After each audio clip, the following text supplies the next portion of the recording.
John, how can you explain what happened in the first quarter when they ran out with 15 fast break points to 0?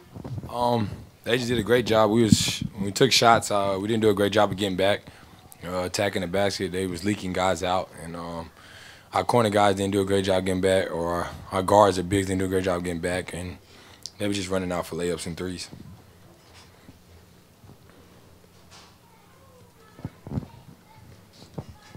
John, you guys have done such a good job this season of kind of readjusting either in quarters or at halftime. What was kind of missing this game for you guys to not be able to make that adjustment? We made readjustments. I mean, they had 15 first quarter fast break points. They only ended up with, I think, 19. So we adjusted to that. It's just they got out to a big lead. Guys got into a rhythm, making threes and making shots. Avery Bradley got hot. Jay Crowder made shots. Al Horford was making shots, and it seemed like every time we would make a run, they was keeping the pedal to the metal, so we didn't do a great job of stopping their fast break points in the first quarter. Hey, John, Mark D'Amico, Celtics.com. Coach Brooks was just up here, and he said that he thought that a little bit of human nature might have crept in for you guys tonight, and you relaxed a little bit after winning the last 2 games. Why is it so difficult for teams to block that out and not allow that to affect them? For one, I really don't think we relaxed. I think they kind of surprised us when we took shots. They were just leaking out and getting out, and they made adjustments. It's something they must have seen on the film, and they killed us with it in the first quarter. We kind of took their fast break points away from there, but guys was already into a rhythm and making shots. And kind of with our team, it happens throughout the season.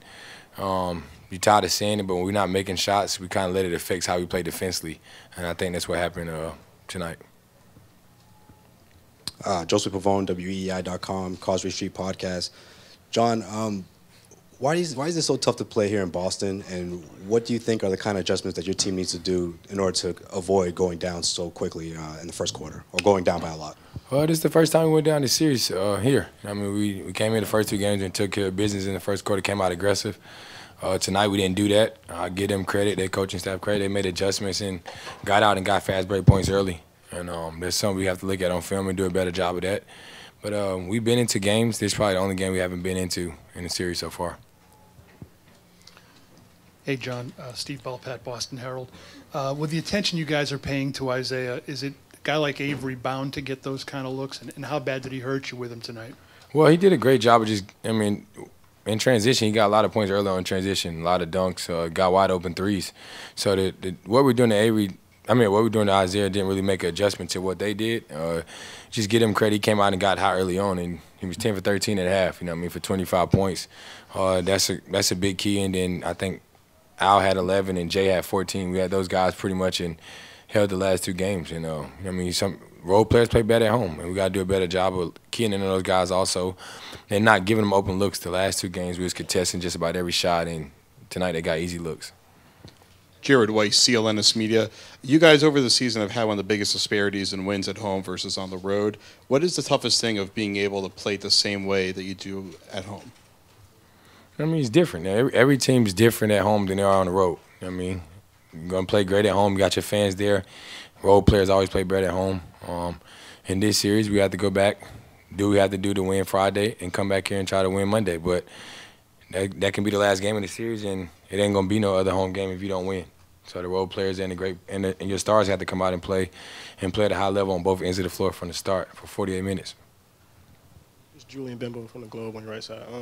Aside from them shooting a high percentage early on, what did they? It seemed like they made a concerted effort to limit you guys in transition. What did they do differently, and then how much did it impact what you guys normally do? No, I don't think so. We had 14 fast break points. They had 15 early on.